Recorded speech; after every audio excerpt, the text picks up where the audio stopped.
Welcome to Hope in the Light of Suicide. I'm Tammy White, the founder of the Bobby White Foundation. And I am Bonnie Snyder, co-host of Hope in the Light of Suicide. Welcome. This is our Valentine's edition, and I'm going to say right up front, it might be at points hard to get through, but we're going to do it. It may challenge. It'll be good. But first off, I want to thank our producer John and WeBeam TV for allowing us to do this show and bring this information and hopefully some help and resources to you. And a way that you can help us is you can go to our website or click on to Kindest. There we have a web page there that you can click on that QR code right there, and it'll take you directly to the website. And there's multi-levels of donation amounts that you can help us and help support our show. And we would really appreciate that. Like I said, this is our Valentine's edition. And before we get started talking about what we normally talk about, Valentine's Day is an anniversary of many, and for my own co-host as well. But before we got started, I wanted to mention too that February 14th in 2018 was the school shooting at Marjory Stoneman Douglas High School in South Florida.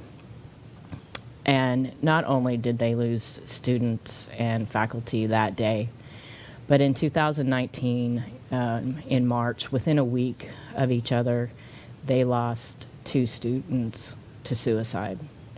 And so we just want to let all of the people involved in that, friends, family, that not only do we think about what we're going through, but we're thinking about you also. Yeah, absolutely. It is, I think sometimes we don't always recognize the connection between, when trauma happens and, the cascading effect that can have on certain people. We look at, again, like with, Marjory Stoneman Douglas, that tragedy and, people, moving on because, or I say moving on, finding themselves in a spot where the trauma was so devastating to them that, it's their only way out is, to, take their own lives. It makes me, if we fast forward to, what happened, on January 6th, we had 2 officers. Right. From that incident, tragic incident, also take their lives. And, so I, like you, I'm very blessed that we have this platform to, bring awareness to this, this issue, this situation. It is, some people say it's a difficult situation, it's a difficult topic to talk about. People don't want to address it. It's one of those things that if we can put it in a little compartment or shove it off to a corner, it doesn't exist. It doesn't exist anymore.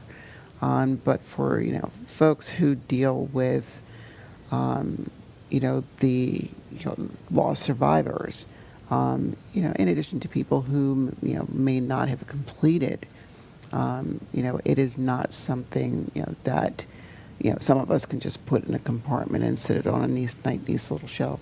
Well, that's absolutely true, and too, even though these events are horrifically tragic to more than just the people immediately involved, survivor's guilt is huge, but it doesn't have to be something as big as Marjory Stoneman, right, for those left behind to have survivor's guilt.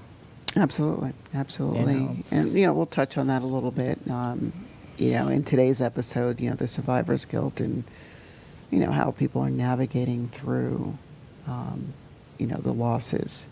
Well, like I said, Valentine's Day is coming up, and last week we're blessed to have Carl, Bonnie's son, on, and we were really grateful for him to talk about his experience. Aydin's birthday just passed. Aiden's birthday was Monday. So how did everybody do with that? Oh, Aiden's birthday was, it was a flood of, all of us reflecting on, he would have been 16, and so, I remember, my own, posts on my own social media page and, posts from his mom and, from his siblings that, you would have been 16. For me, if I personalize it for a second, I should have heard you say, Nana, I just got my, I'm going to go get my permit. Or, Kansas, like here in Florida, you can get your driver's license at 16, or hearing him say, Nana, I just took my driver's test. Listening to him asked me, or seeing pictures of him getting ready for prom, seeing, pictures of him, in his, latest archery competition, or, just doing the outdoorsy stuff, that he, loved doing, listening to, him and, he and his sisters debate, or as Carl, pointed out, last week, watching the interaction between he and his baby sister. It's interesting. It was, prior to Bricks, Aydin was the baby.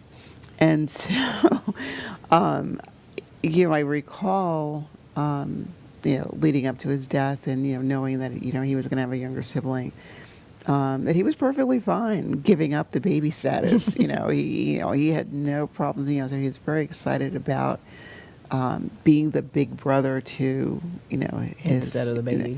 Instead of, not that he didn't mind the baby, being Right. the baby, in his, family, his mom, and, her current husband, Nick, they have a child. So, he was really, he was kind of knocked off the baby Right. pedestal, with Mikey.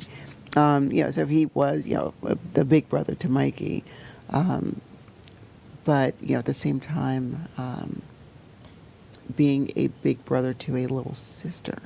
I think, we all would have loved to see that dynamic. It was hard, for some of us, in terms of, how we were processing what was going on, especially,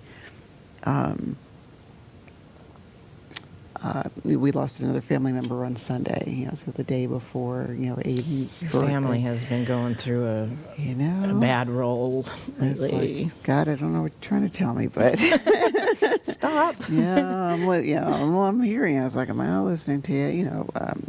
Not to disrespect anybody who does not, believe in God, but I do. Well, and Valentine's Day is it's a tough day for all of us that have suffered a significant loss. Valentine's Day has been extremely difficult for me since losing Bobby, but Valentine's Day is actually also the anniversary of Aydin's. Yes, Aydin's suicide was on Valentine's Day. And as I asked Carl, the question, and we talked about it in terms of how do you see Valentine's Day now? How do you see, not even Valentine's Day, I'm looking at like holidays. One of my other grandchildren, multiple grandchildren, but it's like one of my granddaughters, this is her graduation year. And so as I'm, Nana, are you, coming, to Kansas for my graduate? Of course I'm coming. But, at the same time, it's like she graduates this year. Next year, Aydin would have been graduating, was it the year after? Within the next, year or two, Right. Aydin would have been graduating. And so, looking at, Valentine's Day and what that day means to some people. But, for, and I jokingly tell people, I don't worry about it. I'm single. I don't worry about Valentine's Day. I don't, it's like, I'll buy myself a box of chocolate. But, but all joking aside, knowing that, it's etched in my mind, that moment, hearing Carl's voice on the phone, saying, Mom, he's gone, Aydin's dead. I don't think I'll ever unhear that. No. But at the same time, trying not to take away from the meaning that we put behind, celebrations and holidays and whatnot. Like Christmas, for instance. What were the Christmas traditions that we used to have? Well, the Christmas tradition has changed a little bit because, our loved ones aren't here. What are the significance? What would we have been, what would we have done Monday on his birthday? I was talking to his sister, Raven, this weekend. She was, understandably, struggling a little bit, like, you should be here. I should be, you should be, being a pain in my butt. You should be, doing, all these things, but you're not. And, listening to her organize a get-together for the family at, what are they doing? What did I understand that they're doing? Like an escape room. Mm-hmm. And, it's what I find, it's a way for us to not, well, let's put these traditions, on a shelf. We can't do those anymore because they're not here. Like Carl said, I can't go to, that arcade where he went for his first, for his birthday 2 years ago. So let's create, a new place to go. Or let's create a new, the family. Well, and you can keep some of those traditions that aren't so hard to to go through. I do that. I mean, it's usually by myself, but I do things that Bobby and I would have done, together, which I mean isn't like a really big deal. Like, Thanksgiving, I still will cook a Thanksgiving dinner. It's just smaller. I do the same things that we would have done. Valentine's Day, we didn't really do a lot. We give each other really nice cards and cook a really nice, usually a steak dinner. And actually, one of the last things I got from him was a really nice Valentine's Day card, and it was the last card that he gave me. And me not even knowing that less than 2 months later, he would be gone. And I've kept like almost all of the cards that we have given each other, mostly the ones that he gave me, 'cause a lot of times, and mostly on our anniversary, we would give each other silly cards and serious cards. And I cannot tell you how many times we both gave each other the same card. Oh, wow. I mean, we would just laugh. It's like, I can't believe you did it. We did it again, with the same card. But that was the last thing he gave me, and it's a beautiful card. I mean, even when I read it the first time, I had tears in my eyes, and now I just cry. Right. But and I'll probably do the same thing. Is I'll just cook a dinner and kind of pretend he's there with me, and which I know he is in my heart, and we can still do some of those things. But, Oh, absolutely. But there's some things that I can't do. There's a restaurant I can't go to. Right. We had a breakfast place, Hilltop Cafe, that it's within walking distance of my house, and I can't go there. I tried, and I went there once with my brother and sister-in-law. It was lunchtime, so that wasn't too bad. But I tried to go to breakfast there on my own, I lost it. I barely got through the meal, and I had to leave. I couldn't do it, and I haven't been able to go back. I asked myself, the same thing. Can I go to, I think back to, it was it was Mother's Day. We had, I had my daughter and Patrick and, all of the kids, the children, and, Patrick's, then girlfriend at the time. We all went out to eat. And I, of course, I don't want to say save, not having the opportunity to go back there, because of COVID. It's not, that's my favorite picture of Aydin. Oh my It's a gosh. good picture of you guys. Yeah, that, I detracted there, kind of an aside. That was the last picture I ever took with Aydin. I was there that was for his Ravens graduation. And little did I know, the same thing, Mm-hmm. little did I know that, almost a year later, that was in, May, June, little did I know that the following year after that picture was taken, he'd be gone. But no, going back, to restaurants, we went to this restaurant for dinner. It was a family dinner. We had a room in the back because there were like 12 of us eating that day. Unfortunately, the restaurant is on hiatus right now, because of COVID. Right. And it's one of my favorite places. I don't know how I would feel walking back in, knowing that that was one of the last places that I had, Patrick was with us when we celebrated. I don't know. Yeah, it's I was surprised at my reaction to it, to going to that restaurant. 'Cause we didn't really go out and eat a lot. Because we just kind of figured we cook better than most restaurants, But this restaurant we ordered the same thing pretty much, one of two things, their omelets, and they had great omelets, and that's all we would order every time.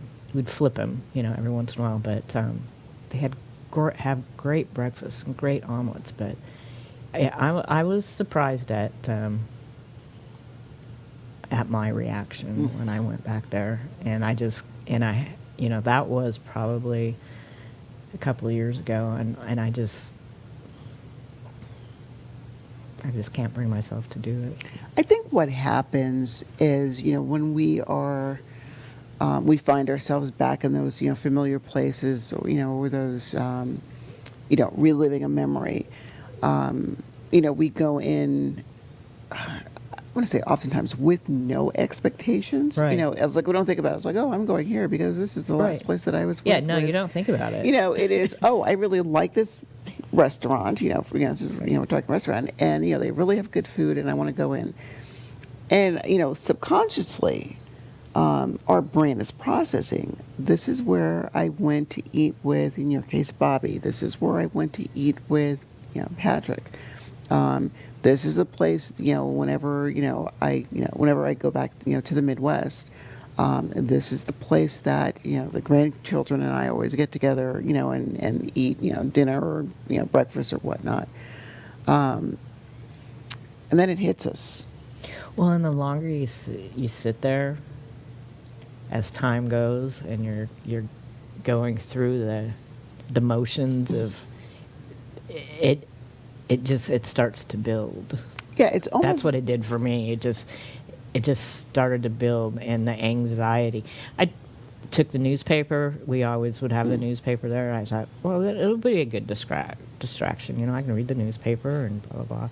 But it just, and I think it was more subconsciously, not, thinking, and it was just, it just kept building and then kept building, and then finally I was like, I really need my check.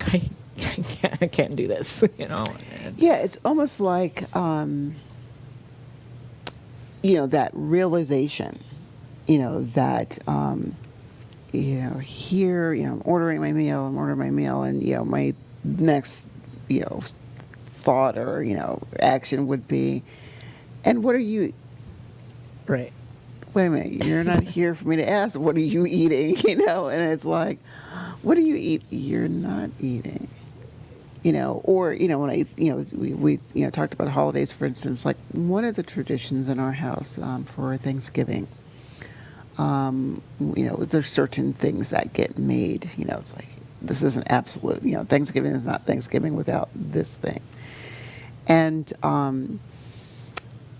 Patrick used to make deviled eggs, and, Patrick, Patrick's famous deviled eggs.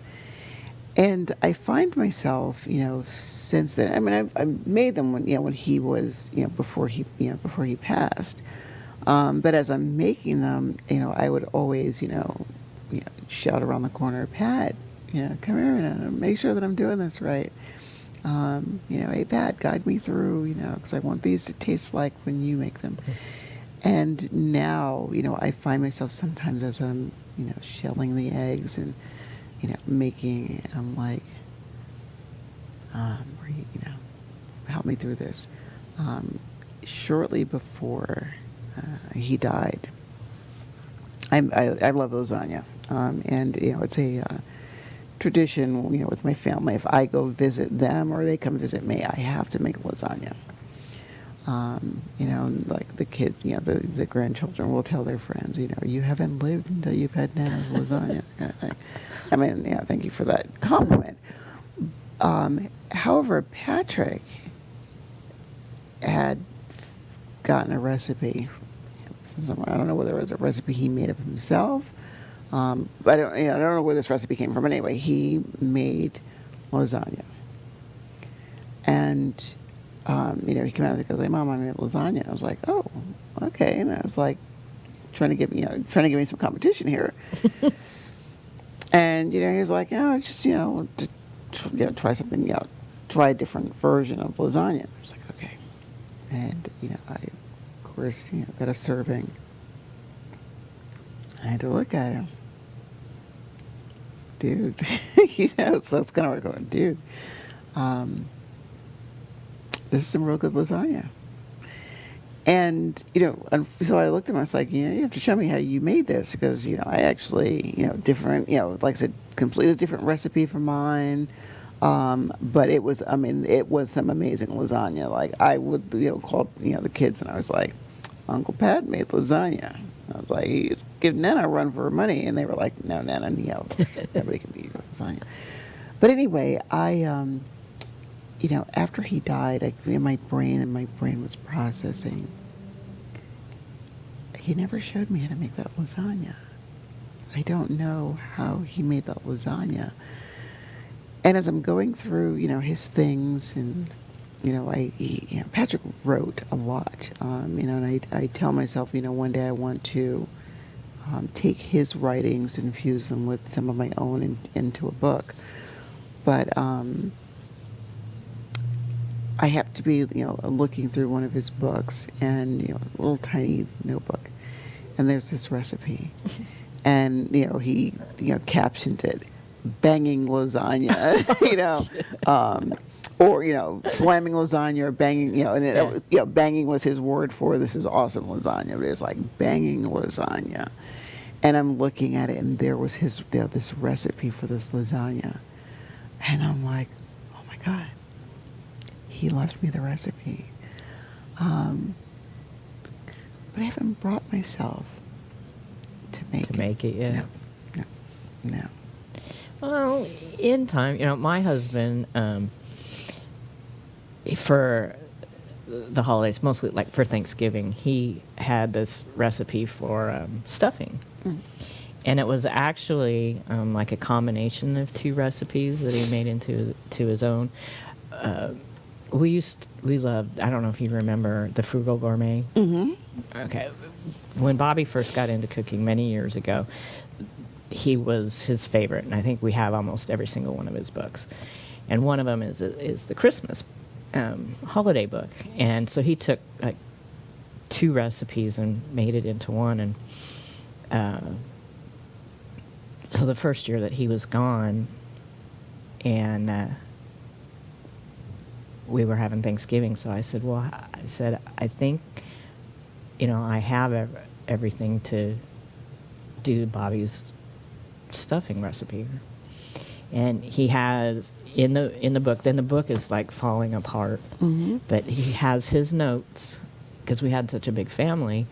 He had to, I think we doubled the recipe or tripled the recipe. So in the book were his notes in his handwriting of exactly how much of what to buy, what to purchase, and how he kind of did things. And so I took the original shopping, and he wrote on their shopping list, and I made a copy of it because I wasn't taking the original to the grocery store with me. Excuse me. And so I've made Bobby's stuffing every holidays that I've been here since then for our family, because it's just for me and for them, it's like it's not the holiday without Bobby stuffing. We don't have Bobby, and unless they're lying to me, I pretty much hit the nail on the head most of the time, and it brings up happy memories, for them. And on Thanksgiving morning, we would he would usually fix me like a little egg sandwich, and I'd watch the Thanksgiving Day parade while he was making his stuffing. And so now I watch the Thanksgiving Day parade and make his stuffing. I think it's important for, anyone who is a loss survivor, whether it be, suicide or, just a natural death, to develop ways to keep those traditions and memories alive. Whether it be making Bobby stuffing and making Patrick's deviled eggs. One of these days I will, pick up this little notebook and, figure out if I can make his banging lasagna. Every once in a while, the memories will, pop up, on my social media feed. Patrick had this thing where he loved bathrobes, the real fluffy terry cloth, kind of bathrobes. So much so that, he would go out in public and wear these bathrobes out in public, like some people would wear, a blazer, or a shirt. And I was, the other day I'm, sitting at home and, looking through my social media, and he did a video clip of, himself in one of his robes. And as I'm looking at this clip, of course I'm smiling, because, I get to hear his voice and, see his, antics. And at the same time, it's like, why does it seem that, every day is a new memory of him? All of the memories that could pop up, it's always him. And, it's, in his, typical, comedic fashion. He's walking through the house and he's like, hello, it's your boy. And, of course I'm smiling as that was his, like, hey mom, your boy's home. But you can hear me in the background. What time do you have to go to work? I think I was talking, the next day. What time do you work tomorrow? And, we hear him say, oh, I don't know, it's 8 o'clock. But anyway, he goes through and he's like, you guys thought I was kidding. But I'm about that robe life. And he, does the robe like this. And, he's, talking about, his beard. He was like, this beard is crucial. I still need a cut, but the beard is crucial, and I am about this robe. Oh. And, so, when we're talking about, how do we navigate through, holidays and, anniversaries and whatnot, it's remembering things like that. This morning, my sister, she tagged me to something, and she was talking about how she missed the conversations that she and Patrick had. Patrick's nickname for her was Anti-Glamorous. And he was like, anything glamorous. And, she would say, I love you. I said, I love you more. And then, they would go back and forth, or, she would say, I love you more. And he was like, I love you the mostest. Or she would respond back, and, his thing was, whatever helps you sleep at night, I love you more. But if that's what helps you sleep at night, that's, you just go with that. And again, when we're talking about how do we navigate through, these anniversaries and whatnot, it's having things like that, not putting, those memories and traditions in a box or in a compartment and shutting the lid. Yeah, no, you can't. You can't do that. You just can't. I came after I did kind of our semi-outline for our show, I came across a photo of Bobby and I together, and I was going to send it in late so that we could have it, but then I was like, I couldn't do it because I think if I saw it up there, I don't know if I could have done the rest of the show or not. So I was like, we'll hold this one back for another time, But yeah, one year for Christmas, Bobby also he called it his dipping sauce, and everybody loves it. And so I made it one year for everybody for Christmas after Bobby passed, and I think the next year or the year after that, for Christmas, everybody got a copy of the recipe in Bobby's handwriting. And then the following year, our nephew, he made the dipping sauce for everybody for Christmas. And I think I just used the last of mine up a couple months ago, so it's now got to go back and make the dipping sauce. But it's when you do things like that, I mean, it's the memory of them, and sometimes it's hard as you're going through that process. But then when you do it, and I talk to him all the time when I'm doing stuff like that. It's like, okay, am I doing this right, or did I put too much of this in? Okay, did I do okay? What do you think? And actually, I was kind of thinking that you might make it and put the foundation logo on the jars. That would be nice. One of our nephews, and it was kind of funny as time went on, as he made this throughout the years. Because Bobby liked barbecuing and smoking, meats and stuff also. And that's initially what the sauce was supposed to be for.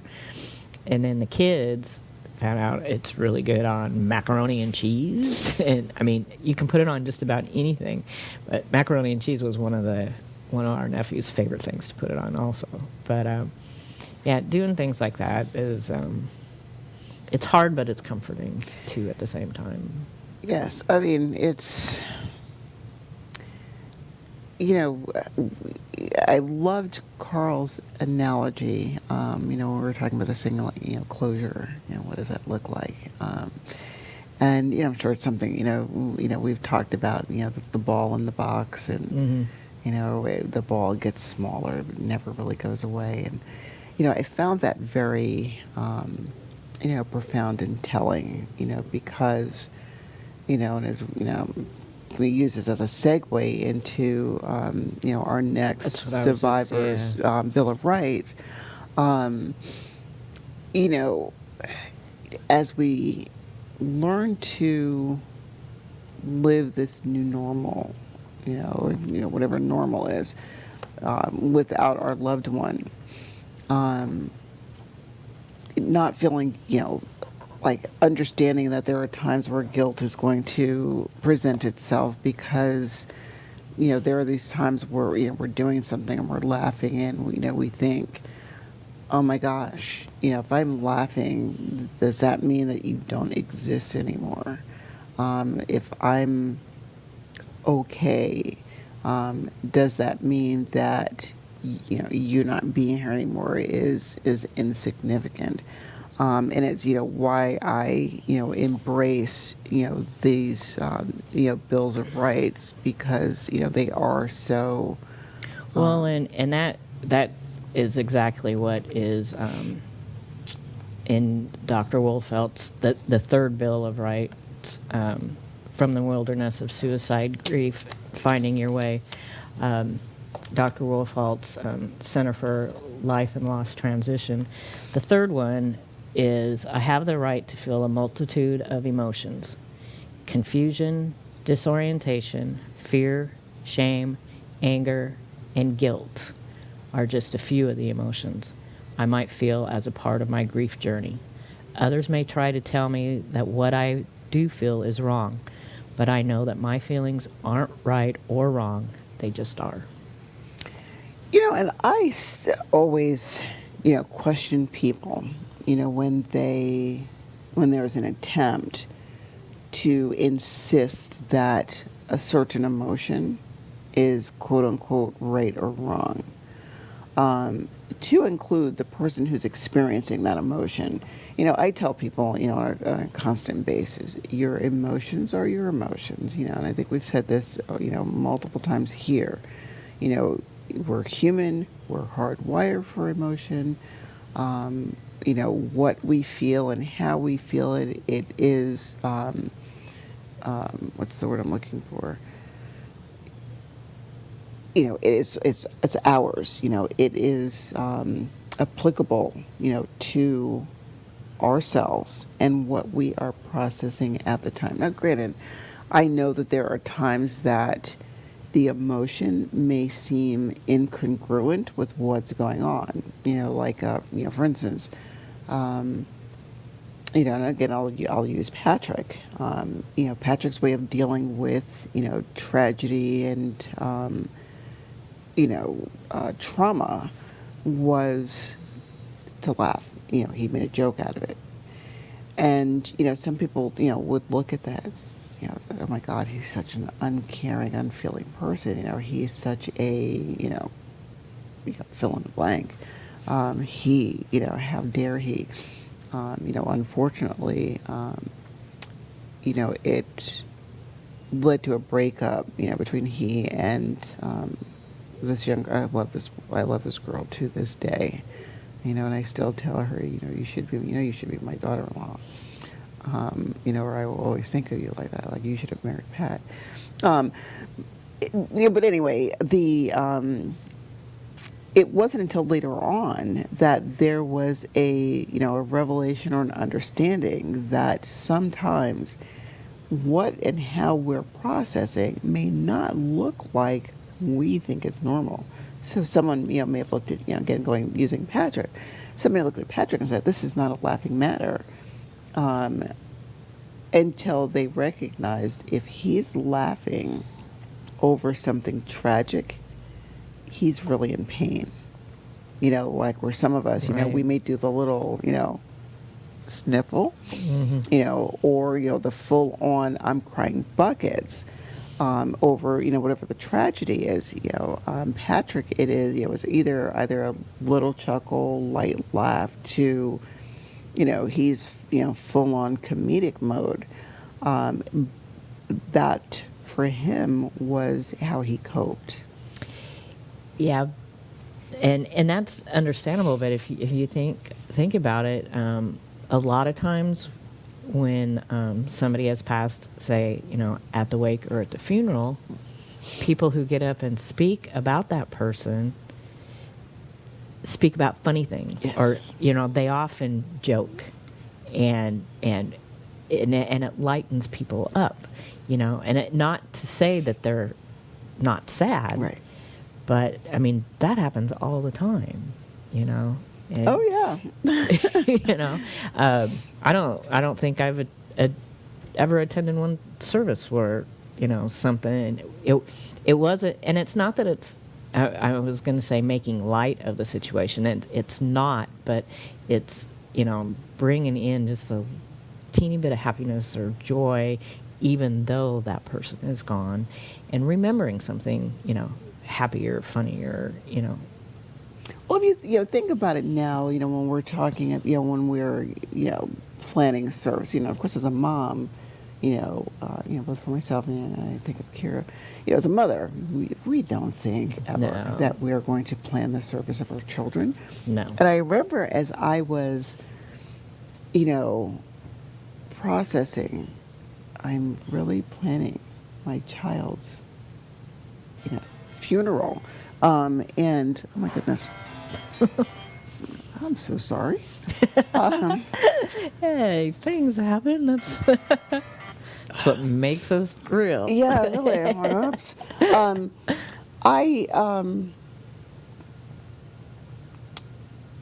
I questioned certain aspects of, his service. Like, was I going to speak? Was it appropriate? And all I could think of was I could remember hearing Patrick's voice in my head. Don't worry about that. A little more colorful language. Don't worry about them, Mom. Do what is right for you. Do what is natural for you. Do what is do you. Basically, was his phrase. Right. You do you. And so I remember, it's like we've gotten away from, calling it a funeral to celebration of life. Right. And, so I remember at, Pat's service when I was thinking about, as I'm processing this multitude, this emotions, it's like, dealing with my, I'm at the service for my, this is my child that we're honoring. And, I've got, family members from out of town and, friends that, dropped everything that they're doing to, come and support, me and the family. And I found myself putting on one of Patrick's robes, over, the dress that I was wearing. And, his other, signature piece was the aviator glasses. Mm-hmm. And, I remember, putting on the aviator glasses, and, coupling that with one of Patrick's favorite phrases was straight cheese. Like, something was true or, he meant that. It was Mm-hmm. like, hey, I won this video game, straight cheese, it was, and because I never really understood what the straight cheese mean. But I had a cheese stick, so here I am speaking at my son's funeral in, one of his bathrobes, with a pair of his aviator glasses, in my hand, and this cheese, whenever we go to the store in the morning, Mom, do you want anything? Yeah, I need a banana and a cheese stick. That's kind of that's my morning breakfast thing. But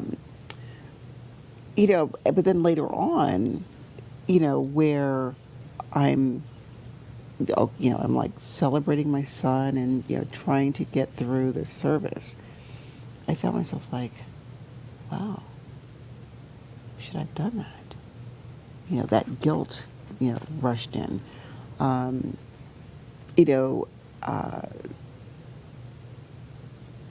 Patrick was, say this, cremated.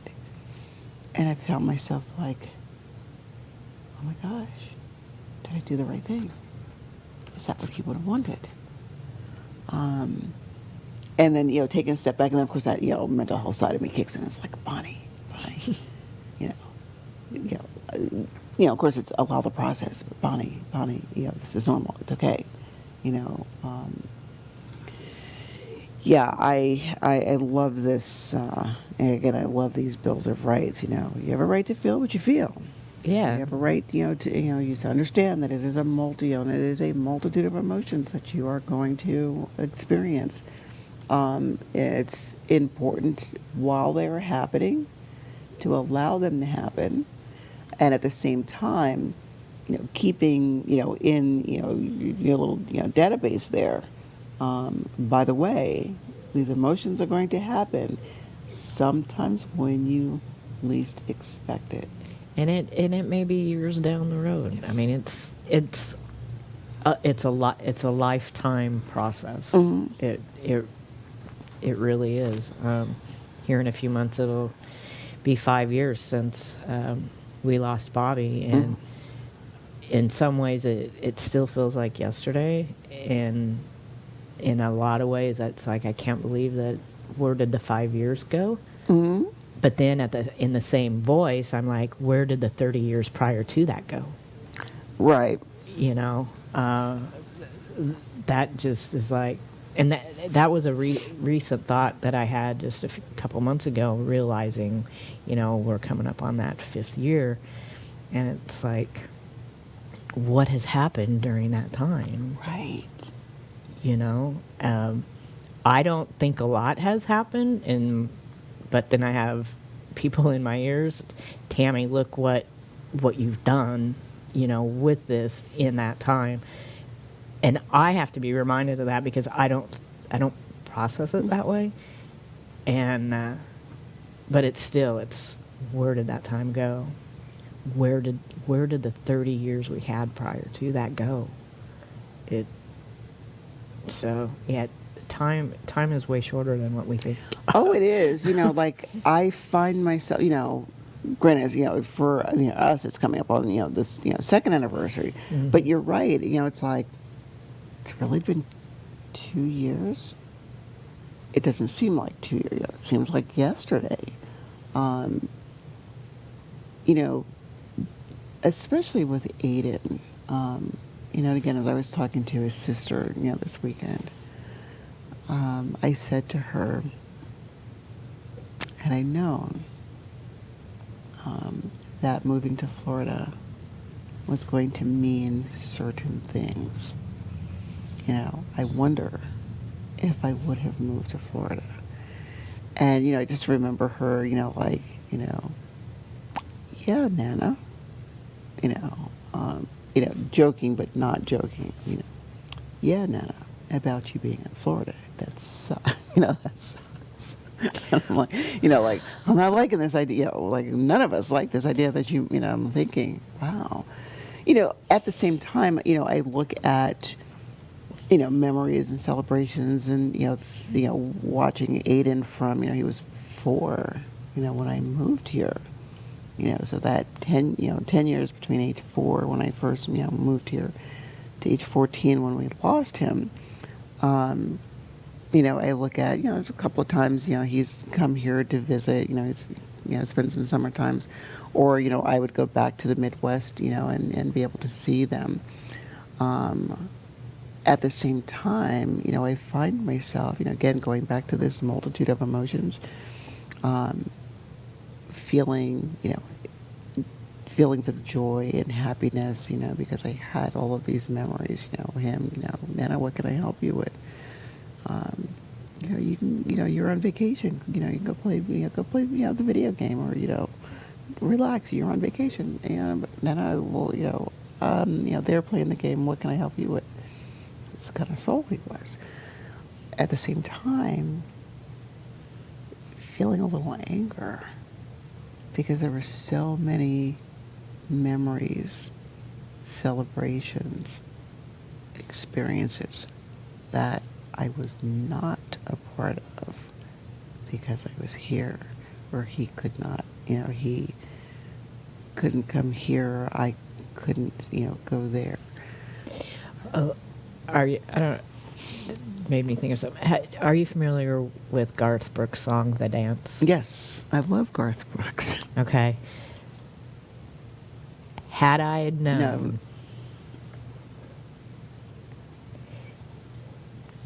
I can't do that. Let's go to the 4th. You want to read that one? Because I can't. Right? Absolutely. Yeah. Our Yeah. 4th, Philip, right.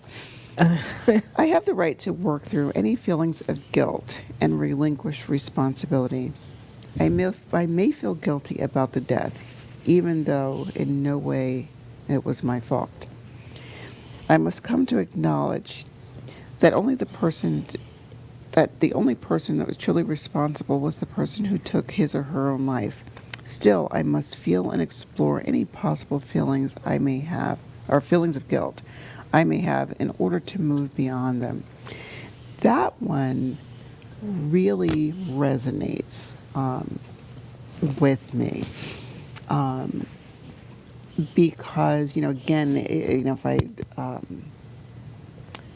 reflect back to the conversation I was having with Raven this weekend, And I talked to her. I was like, hey, you want to come on and share your experience? And she was not. I don't think, and I want to say it's because she blocks out a lot, or she does things to not focus on the fact that her little brother is gone. She's in college, and she's like, I'm doing grown, adult stuff kind of thing. But as I was talking to her, listening to her process, I'm this is Kira's children. She's Carl's second oldest, Kira's oldest. But it's she's talking about I was his big sister. I should have seen these signs. I should have been there for him. All of the coulda, shoulda, wouldas, what ifs, and that feeling of guilt that she did not save him. And walking her through that, it's like she processes it on this level. I get it. I could not save them. We all missed the signs. None of us saw this coming. She also has her thoughts over what really happened. Was it really a suicide? Was it? Because as you heard Carl say last week. He took a picture of himself in the process of ending his life and sent it to his girlfriend. And some of us are, thinking, was he trying to scare her? Or was he trying to, they were in the throes of a breakup. Was this a stupid teenage thing, to avert the breakup? And he was not able to call for help. It went too far. But well, and I remember several years ago, this thing that a lot of teenagers were trying to get to make themselves pass out by auto-asphyxiation. Yes. Yeah, and a lot of kids lost their life because it went too far. It went too far. But along with the bills of rights and resources like Dr. Wolfelt's book, we have our purple folder. Yes, we do. And when we updated the purple folder, we updated it so that we have resources, national resources too. But most of the information in here is how to look for warning signs and risk factors, how to cope and deal with children who are also left behind, and how to help survivors. When to even ask for help yourself. There's a lot of information in here, and you can contact the foundation. And if you're not local to Pasco County, we would be happy to mail one out to you. A lot of work went into this, and we were very fortunate with the first printing of it to have it grant funded, but that grant funding is done, and so now it's the one of the sole programs and missions for the Bobby White Foundation. We have a lot of things on the table that we really want to bring to you in the future. So there's several ways to give. Actually, with Valentine's Day, it might be kind of close right now, but if you want to buy something for a loved one on Amazon, choose the Bobby White Foundation as your charity of choice.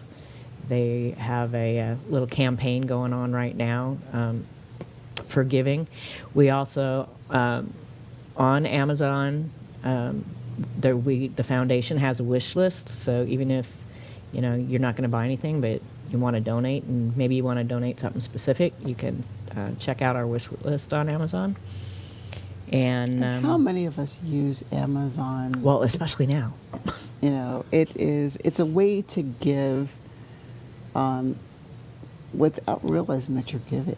Right. You know. Yeah, and it's it's a good program, but I mean, there's several options. Facebook, for your birthday, you can do a fundraiser for your birthday and support the Bobby White Foundation. Absolutely. So I hope that your Valentine's Day is a good one, as best as could be. It will be. And I'm sure it will be. mine will be too. Remember, if you or someone you know are in crisis, please reach out. You're not alone. There's a lot of people out there that want to help you. If it's imminent, there's always 911. Mm-hmm. But be there to support each other, love each other, be kind, especially during these times. Do you have any parting word? Just like you said, reach out. Someone is right there. And as we say as we close, there's always hope.